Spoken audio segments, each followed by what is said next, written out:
So, Mitsubishi is back with a new release, and unlike the recent ASX where they slapped a badge on a Renault and called it a day, this time they actually put in some effort. First is as the XFC concept into 2022, it hit production in 2023, gave us a glimpse at the Dhaka Motor Show, and now it's finally here on the streets of Bangladesh as the Outlander Sport. Mitsubishi Bangladesh even tossed us the key, so let's see what it's made of.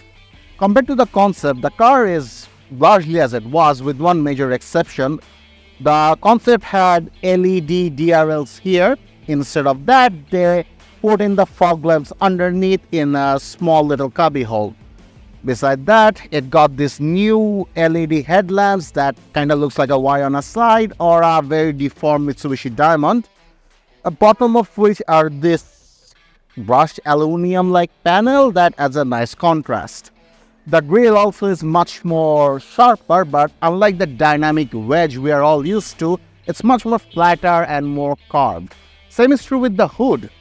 Instead of it stopping right over here, it carves down, which while looks good, probably will be a pain to fix if it ever gets dented. Now, underneath the hood, there is a 4-cylinder making around 100 horsepower and 140 Newton meters of torque, sent to the front wheel through a CVT.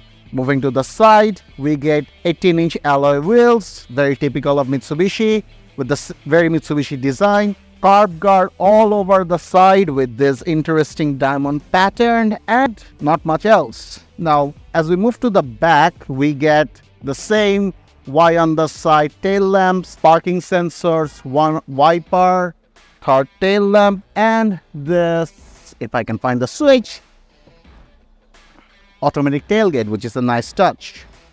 Now, moving inside, you get a very flat cargo floor. We can't find the official figure, but we are eyeballing it at somewhere around 40 liters. Underneath, you get a full-size spare tire, a tonneau cover that you have to put yourself together.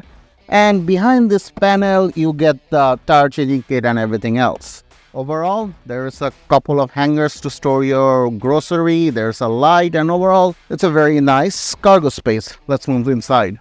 Now, compared to the concept, the interior is a lot less diamondy, but it has a fair touch of them. For example, you'll see the diamond pattern in this door card right beside this piece of cloth that's draped all over the dashboard. The most striking part of the dashboard, however, is the screen situation. You get two screens, wrapped up, all packed in a single package, with the infotainment screen, which is around 12.8 something inches, and this deeply recessed instrument cluster that is 5 inches. Why did Mitsubishi did this? I have no idea. Granted, you get a much better view through this, but still, it's a bit of a weird touch.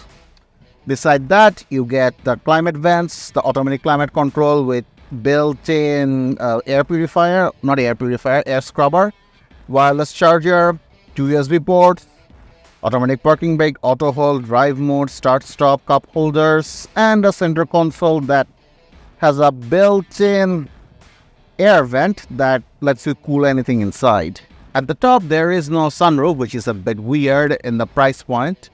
But you do get a nice seatbelt warning screen, buttons for the lights, and sunglass holder. And there is also your typical sunshade with built-in visor mirror with light, and the seats wrapped in what I can only guess is faux leather is actually rather comfortable and very nicely bolstered. Overall, it's a nice place to be. The steering wheel is, I swear I've seen this steering wheel before. I'm guessing Mitsubishi is reusing one of their parts, which is very typical of them. I personally very much like this climate control system. The buttons are nice, easy to read, and very intuitive to use. With all that said, let's move back.